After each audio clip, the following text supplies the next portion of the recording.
It's going to the MTA. They need money. They're good at managing money. They're so great at managing money that they have employees that get over $400,000 a year. That's over $35,000 a month in overtime while they're at a goddamn bowling alley. Hey, everybody. How's it going? New York City has come up with a new idea on how to solve a problem. Can any of you guess what it is? Can any of you guess what it is? I'm just itching to tell you. All right. They're going to take more of your money. That's right. They're going to take more of your money, because the $30 to $40 billion they get per year in property taxes based on insane valuations for buildings that are so expensive, so overpriced that nobody rents them, is not enough. The high income taxes in the city compared to a lot of other cities in the United States, the sales tax revenue, all the other licensing revenue, the small businesses they fuck over with BSDCA fines, all of that is not enough. They need more of your money. $70 to $80 billion a year is not enough in the budget to make anything make sense. One of the ways that they're going to fix the crumbling MTA infrastructure is by charging people who drive cars more money to drive in the city, because the taxes for the parking fees on top of your $500 to $700 or $769 a month parking spot, that's right, per month, $769 for a parking spot plus tax, is not enough. The constant tickets that you have for meter maids, none of that is enough. We need more money. So what they're doing is they're going to put into place something called congestion pricing. The TLDR of this article is that they are looking to toll people who drive, I believe, below 60th Street, which is where a lot of the traffic is in Manhattan. So they are going to toll you. It says this toll, which won't hit drivers who stay on the West Side Highway after you drive, are designed to pay for crucial fixes to the city's dilapidated mass transit infrastructure. The program is required to generate enough money to allow the MTA to finance at least $15 billion of the $51.5 billion 2020 to 2024 capital plan, which has been delayed by the pandemic.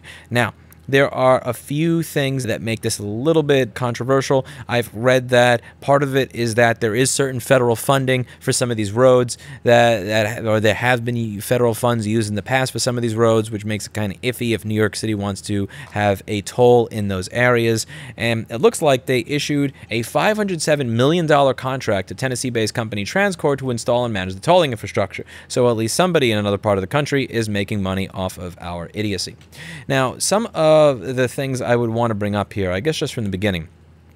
The first is that the idea here is we want to get rid of congestion. We want to lower emissions. So we are going to make you pay a toll, because typically anything you subsidize, you get more of. Anything you tax, you get less of. So if we're going to tax people driving in that section of the city, we'll get less of it, right? Well, what seems to happen, at least I believe in London, was you had more people deciding, I'm not going to take my car into the city. What I'm going to do is I am going to take a cab or an Uber or something like that. Now, here's the thing about Uber versus having a car. If I drive my car from my apartment to the city, and then I drive my car from the city back home at the end of the day, I drove directly to work and then directly home.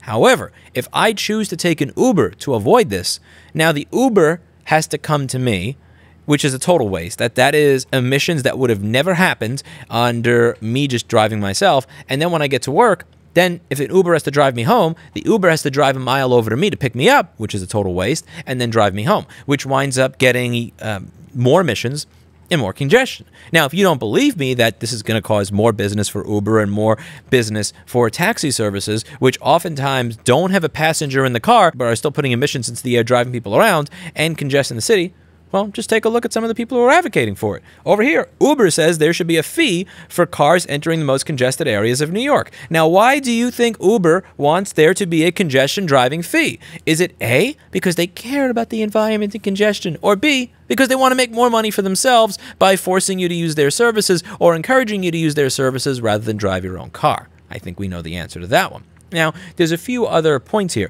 So I understand people saying, I want to see less cars. I have no problem with there being less cars in Manhattan. I agree with you. But you know one of the ways to do that? Rather than pushing people off to use Ubers and cabs and taxis, instead of using their cars, which is what's proven to have been happening when you have these programs, what you could do is have more electric bikes. Now, I ride an electric bike around the city, and it's great. It often can take me an hour to get to work. Like sometimes if I'm lucky, 30 to 40 minutes at night. During the normal day, 59 minutes, sometimes an hour and 10 minutes to get to work driving. It can take me as low as 25 to 27 minutes when I'm riding my bike and with a motor on it conservatively to get to work, which is much faster. And you can see many of my videos where I'm riding around the city. I'm not getting hit by people or smashing into people or anything like that. It's always been safe for me, except for there was one time that an Uber driver didn't use a turn signal and actually smashed right into me. But besides that, it's been very safe. I've never hit a pedestrian in my entire time riding this bicycle, and it's very safe. It's also a good way to get rid of congestion, because you could fit 5 bikes side by side on a road where there's only one car. You could easily hit 5 bikes in the space of 4 bikes or 5 bikes in the space of one car. And when you hit traffic, you know what you do? You go around it. Instead of staying there, you just do this. You go to the side of the road where a car wouldn't fit, and you go around it. Or you get to the end of a road, and there's a red light. Well, it's green this way, so if I have to go that way, I can go up. Now there's a red light. Okay, just go this way. It's a great way to get around the city. It is much faster. It's much more flexible. It feels much more comfortable and natural. And above all, in many cases, it's actually faster. So why can't more people do this?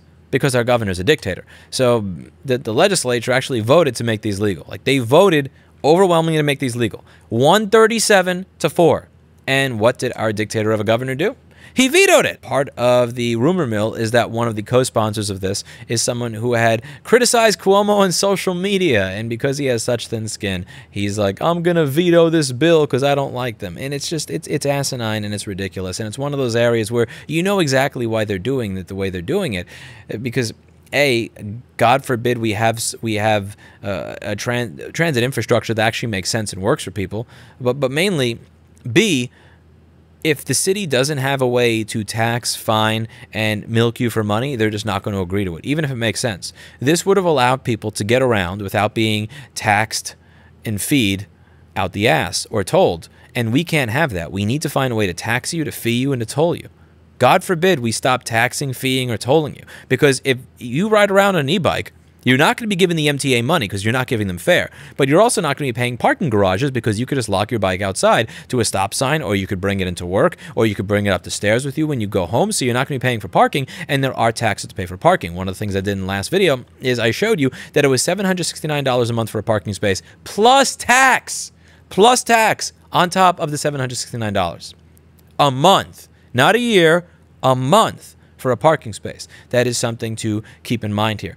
And that, you know, again, the money that the city makes off of all these other things, that's not enough. They always need more of your money. More of your money. Give us more, because taking all of this from you is not enough. And the high rent that you pay, that is indeed, in a way, a tax, because that high rent is based on the building you live in, inflated property value that makes no sense. It doesn't make sense the building that you live in has such a high property value when there are so many vacant properties and so many vacant buildings and apartments all around us. But the city benefits from you paying a high rent because that high rent is based on an inflated property value, and that inflated property value is how the city is able to collect enough in property taxes that they can get $35 to $40 billion a year. But that's never enough. We always need more. At least you're funding an efficient system, right?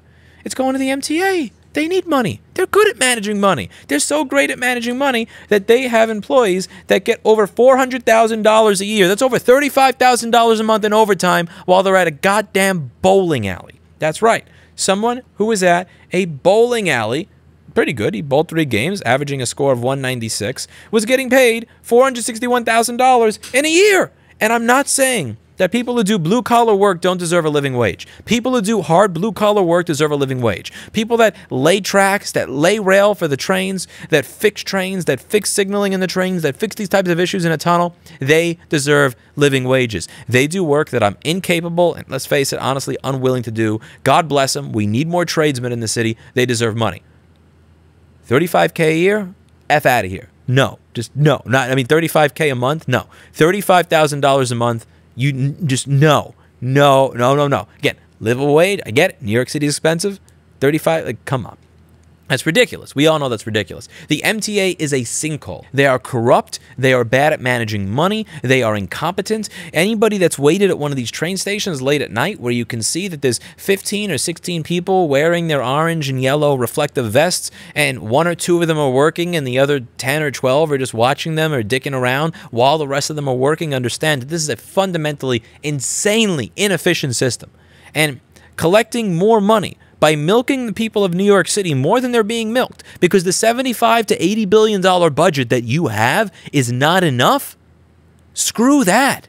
Figure out a way to make do with the money that you have. Or if you really care about climate change, which I know you fucking don't, but let's just pretend that you do, how about we encourage people to use systems to get around that actually don't emit anything, that really reduce congestion and are safer? Like, let's say, an electric bicycle. And I don't want to hear any shit about them being unsafe or how they're going to crash and how this one person got hit by an e-bike, so I guess we can't have them because we're totally okay in this country with over 30,000 automobile accidents a year that end in a death. And if we're going to have 30,000 accidents a year that end in a death, I don't want to hear any shit about this one person or this other person that got hit by a bike, so we can't have them. I got someone who was an idiot Grubhub driver, went through a red light at 30 miles an hour, smashed me in the leg, my quadricep was torn as a result of that, and I still am not going to say I don't want there to be any electric bikes because accidents happen and you cannot take away something from the entire population because 0.1% of the population are dumbasses or dicks. That's not the way this works. But the problem here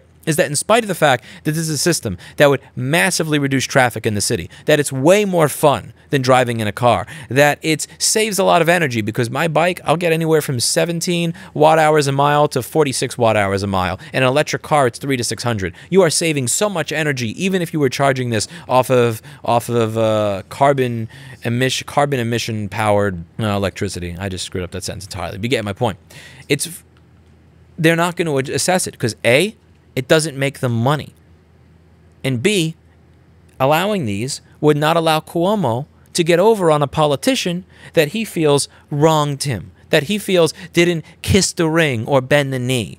And we can't have that here in New York City. We can't have things that make sense. Would I like to see less congestion? Absolutely. This is a bullshit way to achieve it. You want less congestion, get people to recognize that they could cut their commute time in half, be above ground, and at the end of the day, after putting in that initial investment for purchasing the bike, after 1 year, they'd spend less money.